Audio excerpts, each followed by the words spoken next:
Mr. Mayor, thanks for getting up early to talk to us. Good morning. Hey, have you cooled down at all since telling Neil Cavuto off?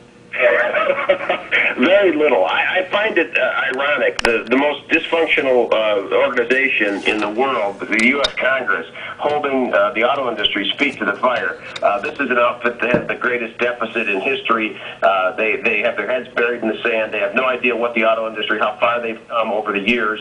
This is not your father's Oldsmobile. This is not your father's automobile company. Our companies are cleaner and greener than ever before. We have nothing to be embarrassed about, nothing to be ashamed about. The U.S. auto industry, you know what they're guilty of? You know what GM, Ford, and Chrysler are most guilty of? They're guilty of being the last great patriotic companies in this country. They're the companies that did not ship out every job that they possibly could overseas. They're guilty of employing Americans. They're guilty of actually building and contributing and investing in our local economy. They're guilty of paying a decent wage. They're guilty of providing health care and decent benefits to their members. They're guilty of pumping millions and millions of dollars into this economy. That's what they're guilty of. And for that, they should apologize. Yes, the corporate jet was ridiculous and overkill, and one of the conditions, of course, should be that they get rid of the corporate jet. But where were the conditions for AIG and the other Wall Street concerns that helped bring us this economic downturn? They handed over AIG $150 billion, and now they have the nerve to kick and scream and moan about $25 billion for an industry that is the backbone of this country.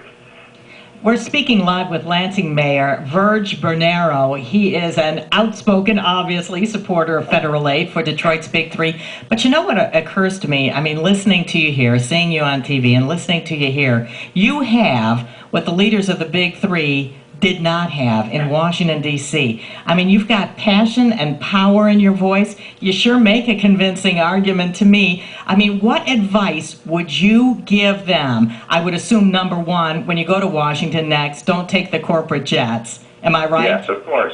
Well, you know, show some passion. I mean, you know, I'm biased, and I admit it. My dad retired from GM. My dad and mother, you know, God bless them, raised 5 kids.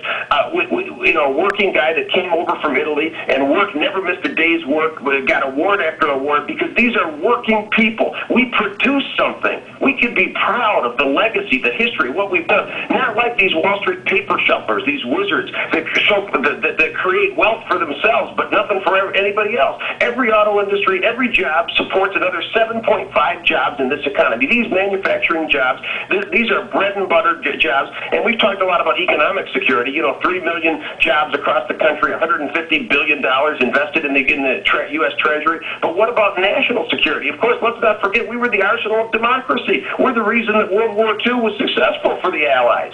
You know, what are we going to do when the domestic auto industry collapses? What are we going to do? Turn to China and Korea and hope that they send us the tanks and the guns and the armaments that we might need? You know, God forbid, I hope we don't have another war. But there is a national security interest. And these companies are the backbone of our economy. They've done so much. And look at the Chrysler investment. You know, 30 years ago, thanks to Governor Blanchard, that we invested in Chrysler, and every dollar of those loans were paid back. Can Wall Street say that they've done as well, that their track record looks like the U.S. auto industry? I wouldn't go in on my knees and cow down to those senators, because they've created a bigger mess in Washington than the auto industry could have ever hoped to create.